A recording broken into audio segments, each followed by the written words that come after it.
ನಮಸ್ಕಾರ. ನನ್ನ ಹೆಸರು ಮಹಾಲಕ್ಷ್ಮಿ. ಎಲ್ಲರೂ ಚೆನ್ನಾಗಿದ್ದೀರಾ ಅಂತ ಭಾವಿಸ್ತಾ ಈ ವಿಡಿಯೋನ ಶುರು ಮಾಡ್ತಾ ಇದ್ದೀನಿ. ಹಾರ್ಮೋನ್ಸ್ ಇಂಬ್ಯಾಲೆನ್ಸ್ ಆಗ್ತಾ ಇರುವಂಥದ್ದು ಇವತ್ತು ನೀವು ಯಾರದೇ ಬಾಯಲ್ಲಿ ಕೇಳಿ, ಹೆಣ್ಮಕ್ಳು ಬಾಯಿನಲ್ಲಿ ಎಲ್ಲರೂ ಹೇಳುವಂಥದ್ದು ಹಾರ್ಮೋನ್ಸ್ ಇಂಬ್ಯಾಲೆನ್ಸ್ ಆಗ್ತಾ ಇದೆ, ರಿಪ್ರೊಡಕ್ಷನ್ ಸಿಸ್ಟಮ್ನಲ್ಲಿ ಪ್ರಾಬ್ಲಮ್ ಆಗ್ತಾ ಇದೆ ಅಂತ ಹೇಳೋದಾದರೆ, ಮಕ್ಕಳನ್ನು ನಾವೇನು ಇರಬೇಕು ಅಂತ ಇರ್ತೀವಿ ಅಥವಾ ಮಕ್ಕಳು ಆಗುವಂತಹ ಪ್ರೊಸೆಸ್ ಏನಿದೆ ಅದರಲ್ಲಿ ತುಂಬಾ ಪ್ರಾಬ್ಲಮ್ ಆಗ್ತಾ ಇರುವಂಥದ್ದು. ಇದು ನೀವು ಮಕ್ಕಳಾಗುವಂತಹ ಪ್ರಾಬ್ಲಮ್ ಇರುವಂಥದ್ದಾಗಿರಬಹುದು, ಅಥವಾ ಕರೆಕ್ಟಾಗಿ ಮೆನ್ಸ್ಟ್ರುಯೇಷನ್ ಆಗ್ತಾ ಇಲ್ಲ ಅನ್ನುವಂತಹ ಪ್ರಾಬ್ಲಮ್ ಆಗಿರಬಹುದು. ಇದೆಲ್ಲ ಆಗ್ತಾ ಇರುವಂಥದ್ದು. ಮತ್ತು ತುಂಬ ಜನಕ್ಕೆ ಹೆಲ್ತ್ ಇಶ್ಯೂಸ್ ಬರ್ತಾ ಇದೆ. ಏನಕ್ಕೋಸ್ಕರ ಬರ್ತಾ ಇದೆ ಅಂತಂದರೆ ಹಾರ್ಮೋನ್ಸ್ ಇಂಬ್ಯಾಲೆನ್ಸ್ ಆಗ್ತಾ ಇರುವಂಥದ್ದಕ್ಕಿಂದ.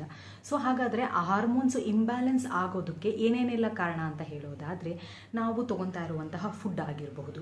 ಹೌದು, ಇವತ್ತು ಏನೂ ಮಾಡೋದಕ್ಕಾಗೋದಿಲ್ಲ. ಒಂದೊಂದು ಫುಡ್ ಏನೇನು ನಾವು ಕನ್ಸ್ಯೂಮ್ ಮಾಡಬೇಕಾಗುತ್ತೋ ಅದು ರಾ ಮೆಟೀರಿಯಲಿಂದ ಬರ್ತಾ ಇರುವಂಥದ್ದೇ ನಮ್ಗೆ ಆ ಥರ ಇರೋದ್ರಿಂದ ಫುಡ್ ಮತ್ತು ನಾವು ಫುಡ್ ಸಿಸ್ಟಮ್, ಒಂದು ಡಯಟ್ ಸಿಸ್ಟಮ್ನ ಫಾಲೋ ಮಾಡ್ದಲೇ ಇರುವಂಥದ್ದಾಗಿರಬಹುದು. Plus exercise. ಇವತ್ತು ಎಕ್ಸಸೈಸ್ ಅನ್ನೋದು ತುಂಬಾ ದೂರ ಆಗ್ತಾ ಇದೆ. ಎಕ್ಸಸೈಸ್ ಅಂತಂದರೆ ನಾನು ಹೇಳ್ತಾ ಇರುವಂಥದ್ದು, ನಾವು ಮನೆಯಲ್ಲಿ ಯಾರು ಹೆಣ್ಮಕ್ಳು ಇರ್ತೀವಿ, ಅವರು ಮಾಡ್ತಾ ಇರುವಂತಹ ಕೆಲಸಗಳು ಏನೇನಿತ್ತು ಅದನ್ನು ನಾವಿವತ್ತು ಮಾಡ್ತಾ ಇದ್ದೀವ? ಕ್ವೆಶನ್ಸ್ ತುಂಬಾ ಇಂಪಾರ್ಟೆಂಟ್. ಹೌದಾ? ಏನು ಹೇಳ್ತಾ ಇರುವಂಥದ್ದು ಅಂತಂದರೆ, ಇವತ್ತು ಒಪ್ಕೊತೀನಿ, ಕೆಲಸ ಮಾಡೋದಕ್ಕೂ ಸಾಧ್ಯ ಆಗೋದಿಲ್ಲ. ಕಾರಣ, ಹೆಣ್ಮಕ್ಳು ಸಹ ಹೊರಗಡೆ ಹೋಗಿ ಕೆಲಸ ಮಾಡ್ಕೊಂಬಂದು ಮತ್ತೆ ಮನೆಯಲ್ಲಿ ಬಂದ್ಬಿಟ್ಟು ನೀನು ಕೈನಲ್ಲಿ ಏನೇನೆಲ್ಲ ಸಾರಿಸ್ಬೇಕು, ಪಾತ್ರೆಯನ್ನು ಬೆಳಗುವಂಥದ್ದಾಗಿರಬಹುದು, ಮತ್ತು ಬೇರೆ ಕೆಲಸಗಳು ಏನೇನು ಇರುತ್ತೋ ಹಳೆಯ ಕಾಲದಲ್ಲಿ ಮಾಡ್ತಾ ಇದ್ರು, ಅದನ್ನು ಇವಾಗ ನಮ್ಮ ಕೈಲಿ ಮಾಡೋದಕ್ಕೆ ಆಗ್ತಾ ಇರುವಂಥದ್ದು. ಆಗ್ತಾ ಇಲ್ಲ ಅಂತಂದರೆ ಅಟ್ಲೀಸ್ಟ್ ನಾವು ಒಂದು half an hour morning time ಒಂದು 30 ನಿಮಿಷ ತೊಗೊಂಡು ಎಕ್ಸಸೈಸ್, ಸಿಂಪಲ್ ಎಕ್ಸಸೈಸ್ಗಳನ್ನಾದ್ರೂ ಮಾಡುವಂತಹ ಅಭ್ಯಾಸವನ್ನು ಮಾಡ್ಕೋಬೇಕು. ಇದರಿಂದ ಹಾರ್ಮೋನ್ಸ್ ಏನಾಗುತ್ತೆ, ಬ್ಯಾಲೆನ್ಸ್ಡ್ ಆಗಿರೋದಕ್ಕೆ ಶುರುವಾಗುತ್ತೆ. ಬಟ್ ನಾವು ಅದನ್ನೂ ಸಹ ಮಾಡ್ತಾ ಇಲ್ಲ. ಈ ಥರ ಎಲ್ಲ ಪ್ರಾಬ್ಲಮ್ಸ್ ಆಗ್ತಾ ಇರುತ್ತೆ. ಒಂದು ಸಿಂಪಲ್ ಆಗಿರುವಂತಹ ಟಿಪ್ ಅಥವಾ ಟೆಕ್ನಿಕ್ನ ನಾವು ಫಾಲೋ ಮಾಡೋದ್ರಿಂದ ತುಂಬಾ ಹಾರ್ಮೋನ್ಸ್ ಇಂಬ್ಯಾಲೆನ್ಸ್ ಆಗಿರುವಂಥದ್ದು ಬ್ಯಾಲೆನ್ಸ್ಡ್ ಆಗೋದಕ್ಕೆ ಸಹಾಯವನ್ನು ಮಾಡುತ್ತೆ.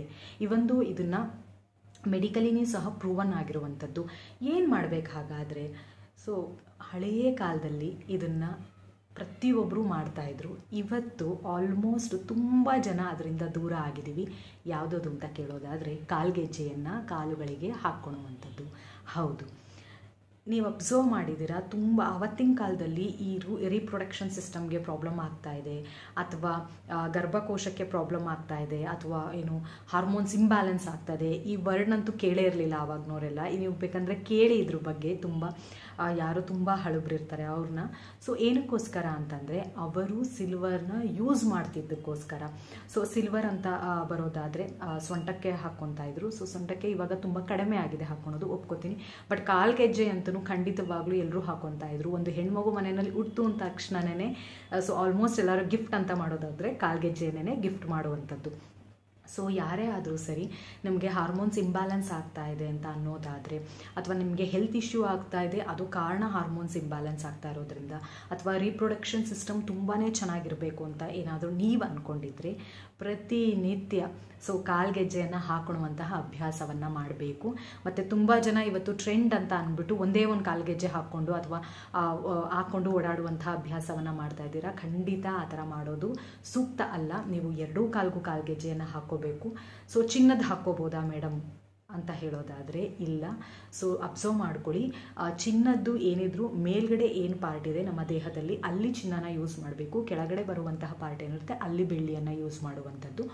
ಕಾಲ್ಗೆಜ್ಜೆಯನ್ನು ಹಾಕ್ಕೊಳೋದು, ಕಾಲು ಉಂಗುರವನ್ನು ಹಾಕೊಳ್ಳುವಂತಹ ಅಭ್ಯಾಸವನ್ನು ಮಾಡ್ಕೊಳ್ಳಿ. ಮದುವೆ ಆಗಿರೋರು, ಮದುವೆ ಆಗಿಲ್ಲ ಅಂತ ಅನ್ನೋರು, ಇವತ್ತು ಮದುವೆ ಆಗಿಲ್ದವ್ರಿಗೂ ಸಹ ತುಂಬಾ ಹಾರ್ಮೋನ್ಸ್ ಇಂಬ್ಯಾಲೆನ್ಸ್ ಆಗ್ತಾ ಇರುವಂಥದ್ದು. 90% ಹೆಣ್ಮಕ್ಳಿಗೆ ಈ ಪ್ರಾಬ್ಲಮ್ ಬರ್ತಾ ಇರುವಂಥದ್ದು. ಅದಕ್ಕೋಸ್ಕರ ಏನು ಮಾಡಬೇಕು ಅಂತಂದರೆ, ಸಿಂಪಲ್ ಆಗಿರುವಂತಹ ರೆಮಿಡಿ, ಕಾಲ್ಗೆಜ್ಜೆಯನ್ನು ಖಂಡಿತವಾಗ್ಲೂ ಹಾಕೊಳ್ಳುವಂತಹ ಅಭ್ಯಾಸವನ್ನು ಮಾಡ್ಕೊಳ್ಳಿ.